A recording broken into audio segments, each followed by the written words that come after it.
Radio Stone Update is brought to you this month by the China Xiamen International Stone Fair, the world's largest hard surface event, set for October 27th through 30th, and the online Cloud Shaman Stone Fair, going on now at cloud.stonefair.org.cn. Hi, I'm Kay Shipper with the latest from Radio Stone Update. There's further bad news on the silicosis front with engineered stone. 2 weeks ago, we reported that an Australian state's efforts to register and test stone workers for silicosis and other silica-related diseases had referred more than half of them for additional testing. Now, a Spanish study shows that those made ill by dry fabricating engineered stone continue to worsen after they quit working with the material. The study, entitled Artificial Stone Silicosis Rapid Progression Following Exposure Cessation, was published in last week's issue of Chest, the official publication of the American College of Chest Physicians. The study, by 7 Spanish physicians, examined 106 men who worked with engineered stone between 2009 and 2018. The average age of the men was 36, and on average they'd worked with the material for a dozen years with constant exposure to dry cutting. All showed signs of silicosis upon first examination, with 7 having already developed progressive massive fibrosis. All of them quit working with the material after being diagnosed, yet in follow-up exams done an average of 4 years later, an additional 33 developed progressive massive fibrosis. All suffered significant loss of lung capacity, and the doctors estimate that in a few years a significant number of the study's subjects will need lung transplants, which is currently the only effective treatment available for silicosis. While the study emphasizes the need to maximize protective measures for workers and to find new treatments for silicosis, in an accompanying editorial, 2 doctors from the University of Illinois Chicago School of Public Health write, quote, "If engineering controls cannot limit worker exposure to hazardous concentrations of respirable crystalline silicate, a ban on the material needs to be considered." End quote. When it comes to trade shows in this year 2020, the big question is, will they or won't they? And the answer from Verona, Italy last week is that the fall's major stone event is still on for late September, but in a reduced format. Focusing on safety and with a smaller exhibit footprint, Marmomac, scheduled for September 30th through October 3rd, is billing itself as Marmomac Restart, and show officials say the goal is to relaunch the natural stone sector toward a new normal. The physical show will include exhibits in 5 indoor halls and 3 outdoor areas, or approximately half of Verona Fieri's capacity. Marmomac will also offer digital connections for participants unable to attend due to travel restrictions. The show is developing tools to make virtual B2B meetings possible. Verona Fieri CEO Giovanni Mantovani says one goal of the show is to start the recovery from Italy, where Marmomac is a leading sector event. However, it's also likely to be Eurocentric. European Union officials have dropped quarantine requirements for travelers inside the Union, as well as most other Western European countries, but restrictions on travelers coming from outside the Eurozone, including Brazil, China, and the United States, show no indication of easing. As many companies gear up for what they hope is a return to normal, some are making personnel changes. Making further changes to its executive suite, Norcross, Georgia-based Perlman Group announces the appointment of Mark Simon as Vice President of Sales and Amy Lutz as Director of E-commerce and Marketing. Scott McClendon was named the company's new CEO last month.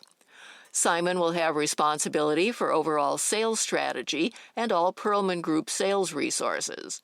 Lutz has been tasked with accelerating the build-out of Perlman's omni-channel approach to service customers, and she'll be responsible for all online and offline marketing strategies, platforms, tools, and resources. Perlman is the owner of such brands as Grand Quartz, Regent, Granite City Tool, and Pearl Abrasive. Also, Dan Lyons is the new president of Chicago-based Stone Services Group. Lyons has a background in commercial construction as a general contractor. He will initially focus on the commercial division of SSG as the company seeks to develop into a national organization of countertop installers and templators. He will initially focus on the commercial division of SSG as the company seeks to develop into a national organization of countertop installers and templators. In other changes around the industry, the Italian-based porcelain slab company Laminam is undergoing a makeover of its image and branding. Leading the way is a new logo to complement the company's corporate identity and communication plan while playing on its past success. The new visual identity and communication plan was unveiled June 16th and is formulated to enhance Laminam's pioneering outlook and the aesthetic refinement of its collections, says Laminam CEO Alberto Selmi. The new logo consists of a monogram and the tagline, Superior Natural Surfaces. Selmi adds that the creative process behind the new identity involved much reflection on the company's origins, values, and future. The monogram particularly ties the company's products to the world of style and fashion rather than the ceramic world. The new corporate identity is the first step in a series of innovations to be introduced in the coming months. They include the presentation of the company's new ranges via digital channels, an unprecedented and important expressive medium for Laminam. This is Emerson Schwarzkopf from Stone Update. Remember those days, really only a few months ago, when the big industry news was the huge load of new products from this year's trade shows? And then, remember any of those products? Remember trade shows? Normal business hours? Normal anything? At Stone Update, we think the product class of 2020 deserves a better introduction. All of them get a new chance with the Reset 2020 special edition of Stone Update magazine set to go live next week. It's a collection of surfaces, services, machinery, tooling, and more from Tice, K-Biz, and the Coverings 2020 show planned for New Orleans. Nobody can declare a do-over for the first half of 2020, but we can start fresh for the stretch run to 2021.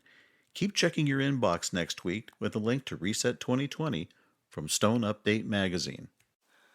A partnership between a leading company in the Italian furniture industry and a pioneering manufacturer of sintered stone surfaces offers the potential for more beauty in the world, both parties say.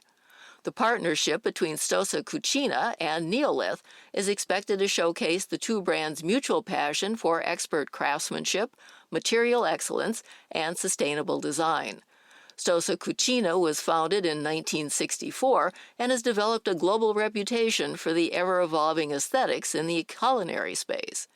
Since its founding in 2009, Neolith officials say they've been looking to partner with like-minded architects, design houses, and furniture makers to promote a better understanding of sintered stone and its potential. Stone Cucina officials say they're impressed with Neolith's balance between form and function. That the material is both eco-friendly and sustainably produced adds to the equation. First up for the new partners, strengthening Neolith Italy's supply chain. You probably aren't really cleaning up right now thanks to the coronavirus, but Pam Rosser, a conservator at the Alamo, spent a long day earlier this month cleaning away bright red spray-painted graffiti from the Alamo cenotaph in San Antonio. The phrases white supremacy, profit over people, and the Alamo were spray-painted on the 1930s monument. Rosser's tools of choice included a variety of small brushes and 2 gallons of graffiti remover.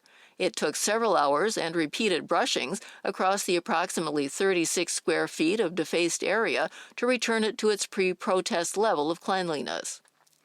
Finally, the Natural Stone Institute injects a little good news for the industry.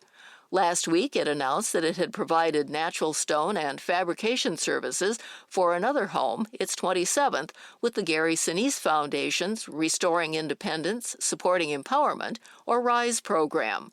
The program builds specially adapted smart homes for severely wounded veterans and first responders. Natural stone and fabrication services for U.S. Air Force Technical Sergeant Matthew Sladen and his family were provided by Rocky Mountain Stone and Arizona Tile.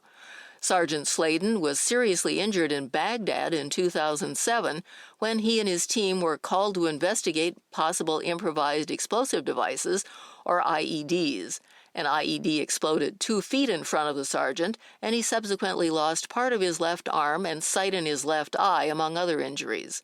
Companies interested in getting involved with future RISE projects are encouraged to email Pam at naturalstoneinstitute.com.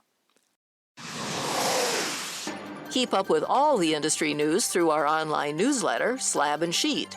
And check the notes on this episode's webpage for links to everything in this broadcast. I'm Kay Shipper for Radio Stone Update, and we'll see you here again soon.